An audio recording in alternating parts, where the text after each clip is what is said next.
The secret language of flowers. Victorian Floriography unveiled.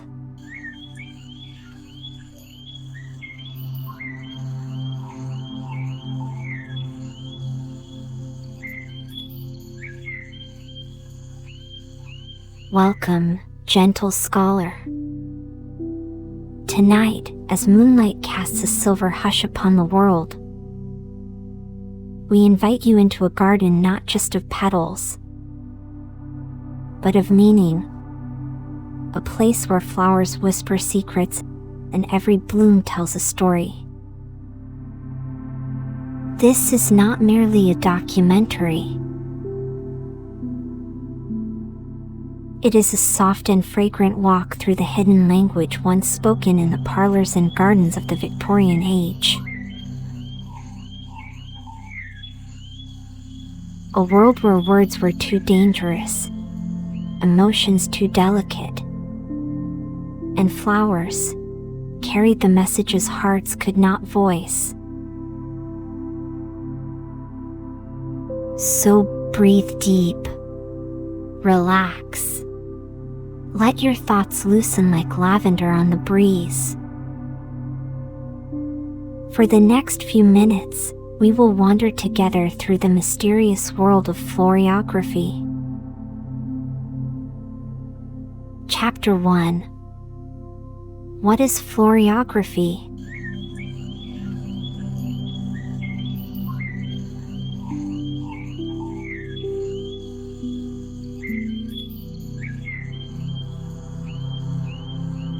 Floriography is the art of communicating through flowers.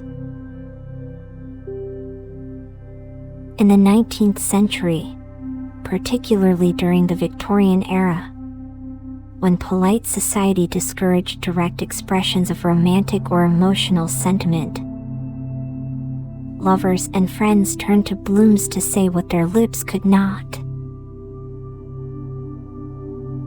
A bouquet was more than a gift. It was a coded letter. A single stem could speak of longing, sorrow, apology, or joy. The idea was simple but elegant. Each flower carried a meaning. And when arranged just so, a bouquet became a poem, written in petals. But where did this flowery language come from? To answer that, we must go back in time. Chapter 2. Roots of a Flowery Code.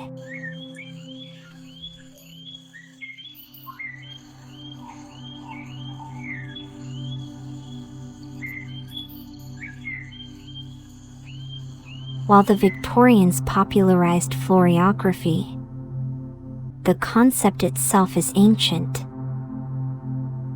In Persia and the Ottoman Empire, the salam tradition allowed lovers to send each other coded messages using objects, including flowers.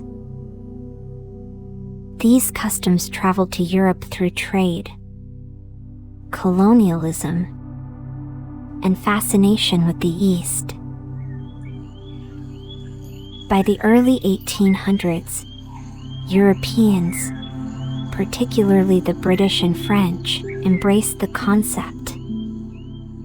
It blended well with the romanticism of the age, a time fascinated by nature, symbolism, and unspoken passions. Flower dictionaries began to appear, beautifully illustrated books that listed hundreds of blooms alongside their meanings. Some were contradictory,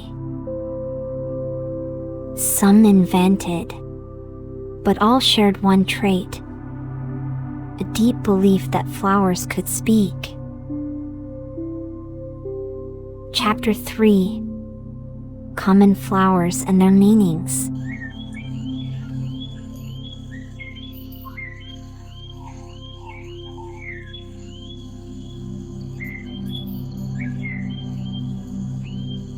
Let us now meander through a garden not just of color and scent, but of secret meanings. Each petal, each stem, a whisper from a forgotten time. So when next you cradle a bouquet in your hands, know that it murmurs messages, old, poetic, and unseen.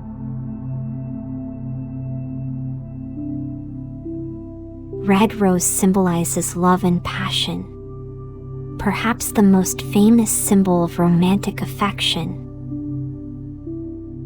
A red rose was a declaration of deep desire. White lily represents purity and majesty. Often used in funeral arrangements, it spoke of innocence restored to the soul. Forget-me-not stands for true love and remembrance. A small, humble flower with a mighty message. Do not forget me. Yellow carnation embodies disdain or rejection. A polite way to say, I am not interested. Or in modern literature, fuck off. Violet speaks of modesty and humility. In some contexts, also a sign of watchfulness. Marigold conveys grief, jealousy, or cruel pain. In some cultures, also used in remembrance rituals. Daisy shows innocence, purity, and new beginnings. A favorite in springtime courtship. Ivy whispers of fidelity and eternal friendship. Its clinging nature symbolized strong bonds. Pink camellia evokes longing for you. A flower of gentle yearning. The combinations were just as important as the individual blooms. A bouquet of violets and white roses might say, I admire your innocence. Chapter 4. Love letters in petals.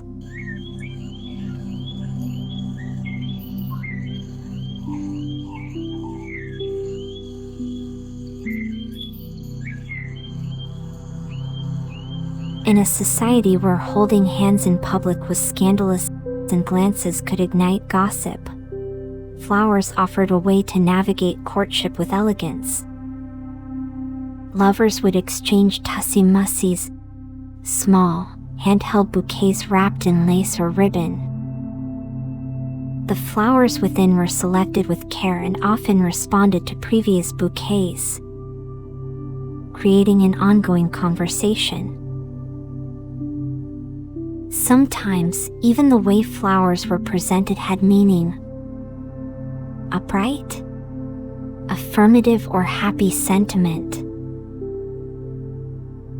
Upside down, rejection or opposite meaning. Left hand, offered with affection. Right hand, formal or neutral message. Each gesture was a layer in a complex romantic code.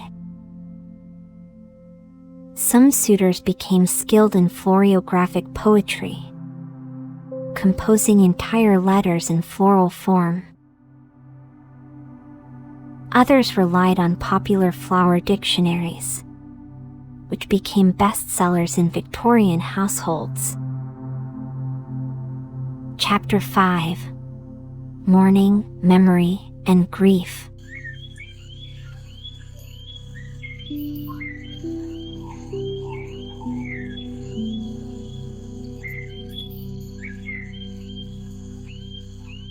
Not all messages were joyful. Flowers also spoke in times of sorrow.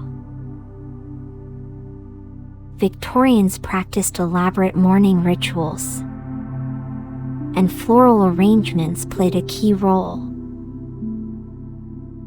Wreaths of lilies, bunches of rosemary for remembrance, and sprigs of myrtle for eternal love adorned funerals and graves.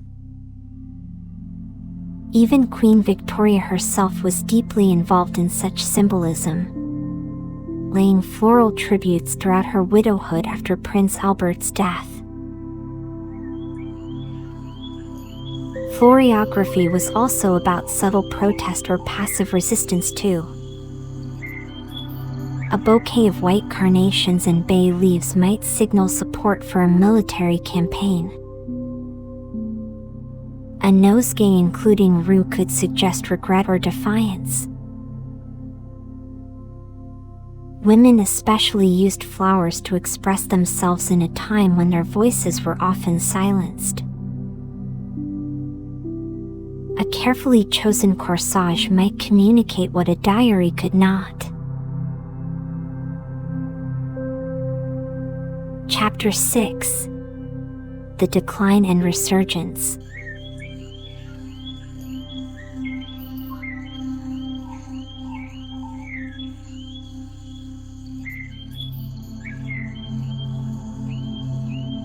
As the 20th century dawned, floriography faded. The modern world demanded speed, clarity, and directness. Telephones, typewriters, and war changed communication. Yet floriography never truly died.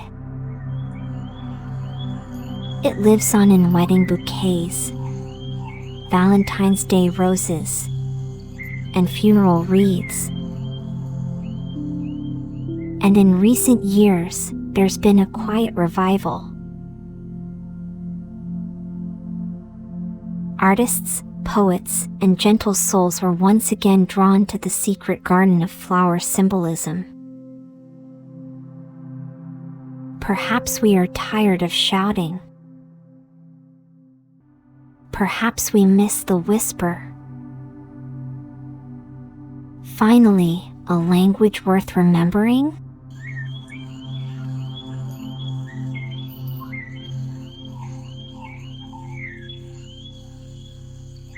And now, as sleep gently gathers at the edges of your mind, let us part beneath the soft hush of petals and starlight. May your dreams unfurl like camellias in moonlight, drifting through gardens where violets hum with memory and ivy clings to the hush of forgotten promises. In flowers, we glimpse more than beauty. We touch secret sorrows, unspoken love, and quiet hopes wrapped in color and scent. The Victorians believed that blooms could speak in the silence between heartbeats. Tonight, perhaps they still do. Sleep well, dear scholar. We wander again tomorrow.